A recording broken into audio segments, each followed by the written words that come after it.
एक ऐसा हिंदू राजा जिनकी 100 रानियां थी, जिनमें 35 मुस्लिम रानियां थी, जिनकी 1280 किलो की तलवार 12 लाख सैनिकों की फौज जब मैदान में उतरती थी तो दुश्मनों की पैठ गीली हो जाती थी। भारत पर जब पहली बार अरबिया ने हमला किया तब इन्होंने उन्हें ऐसा सबक सिखाया जिसके बाद 400 सालों तक किसी की हिम्मत नहीं हुई भारत पर हमला करने की। इस महापीतम राजा ने अफगानिस्तान, फिर ईरान, फिर इराक और बाद में तुर्की तक अपना साम्राज्य फैला दिया और बॉर्डर पर एक ऐसी सेना खड़ी कर दी कि दुश्मन की हिम्मत नहीं हुई उनसे टकराने की। पाकिस्तान का शहर रावलपिंडी भी इनके नाम पर रखा हुआ है। एक बार जब मोहम्मद बिन कासिम बलूच की सेना लेकर सिंध पर हमला कर देता है तो वो चौराहे पर गाय काटने लगा और हिंदू महिलाओं को अरब के देशों में बेचने लगा।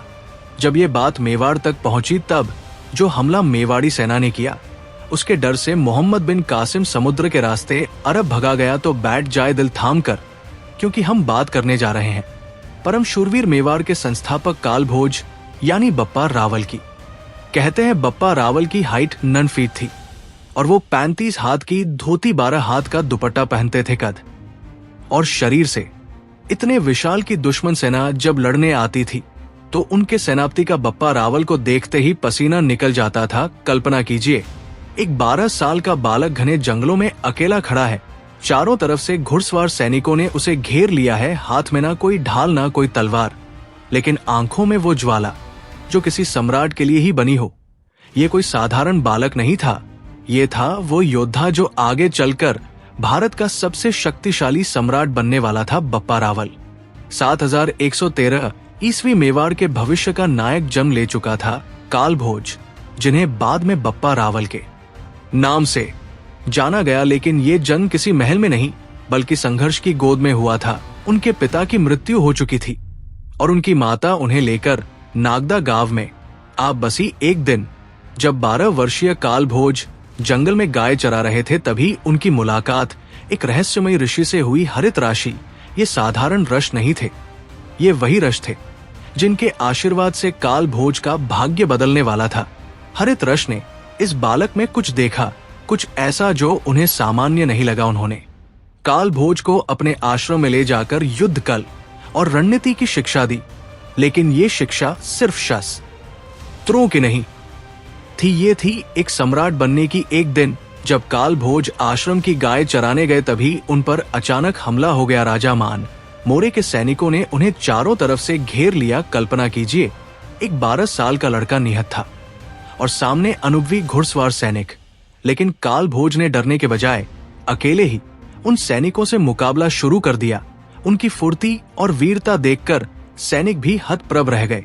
लेकिन तभी कुछ ऐसा हुआ जो किसी ने नहीं सोचा था। गाय भागते हुए हरित ऋषि के आश्रम की ओर चली गई। आर्षी ने ध्यान लगाया और तुरंत सब कुछ समझ गए। वे तेजी से युद्ध धभूमि की ओर बढ़े। जब हरित ऋषि वहां पहुंचे तो उन्होंने देखा काल भोज घायल थे, लेकिन उनके चेहरे पर विजय की चमक थी। ऋषि ने क्रोध में उन सैनिकों को श्राप दिया और वे सभी पत्थर के बन गए। काल भोज आश्चर्य से पीछे मुड़े और देखा कि उनके गुरु मुस्कुरा रहे हैं। राजकुमार हरित ऋषि बोले, अब मुझे विश्वास हो गया है कि तुम एक महान सम्राट बनोगे, लेकिन अभी तुम्हारी असली परीक्षा बाकी है। रात के अंधेरे में ऋषि ने भगवान शिव की घोर तपस्या की। उन्होंने महादेव से वरदान मांगा, मेरे शिष्य काल भोज को ऐसा साम्राज्य दो जो सूर्य की रोशनी की तरह चारों दिशाओं में फैले। लेकिन नियति ने एक खेल खेला। सुबह काल भोज उठने में देर कर बैठे। जब वे ऋषि की कुटिया की ओर भागे तो उन्होंने देखा आकाश में ऋषि का विमान उड़ रहा था। नीचे एक फूल गिरा और ऋषि की आवाज आई, राजकुमार तुमने देर कर दी, वरना मैं तुम्हें विश्व विजेता बना देता। लेकिन अब ये फूल तुम्हारे राज्य का प्रतीक होगा। तुम्हारे पांव जहां पड़ेंगे वही तुम्हारा राज्य होगा। समय बीता और काल भोज ने अपने भीड़ योद्धाओं की एक विशाल सेना खड़ी कर दी। 744 ईस्वी में उन्होंने राजा मान मोरे को हराकर मेवाड़ पर अपना अधिकार स्थापित किया। यहीं से शुरू हुआ कोहिल राजवंश और यहीं से जन्म हुआ बप्पा रावल नाम के महान योद्धा का। लेकिन कहानी यही खत्म नहीं होती। अरब आक्रमणकारी भारत पर नजरें गड़ाए बैठे थे। वे सिर्फ सोना चांदी लूटने नहीं आए थे, वे भारत की संस्कृति को मिटाने आए थे। लेकिन उन्होंने ये नहीं सोचा था कि सामने बप्पा रावल खड़े होंगे। बप्पा रावल ने सिंध, कंधार, ईरान, इराक और अफगानिस्तान तक विदेशी आक्रमणकारियों का पीछा किया। उन्होंने गजनी तक युद्ध किया और वहां के शासक सलीम को हराकर अपने भांजे को गद्दी पर बिठाया। इतना ही नहीं, उन्होंने सलीम की पुत्री से विवाह किया, जिससे कूटनीतिक रूप से भी अपने शत्रुओं को कमजोर किया।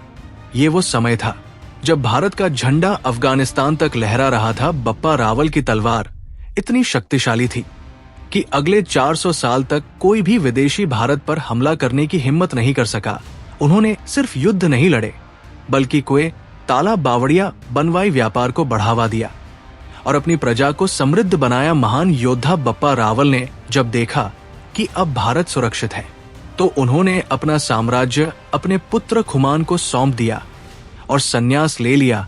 वे चले गए, लेकिन उनकी छवि आज भी एकलिंग जी के मंदिर के पास नागदा गांव में जीवित है, जहां उनकी छतरी बनी हुई है। इतिहासकारों ने इस महान योद्धा को भुला दिया, लेकिन क्या हम भूल सकते हैं? अगर आपको ये वीर गाथा गर्व से भर देती है, तो इस वीडियो को ज्यादा से ज्यादा शेयर करें, ताकि हर भारतीय अपने इतिहास को जान सके।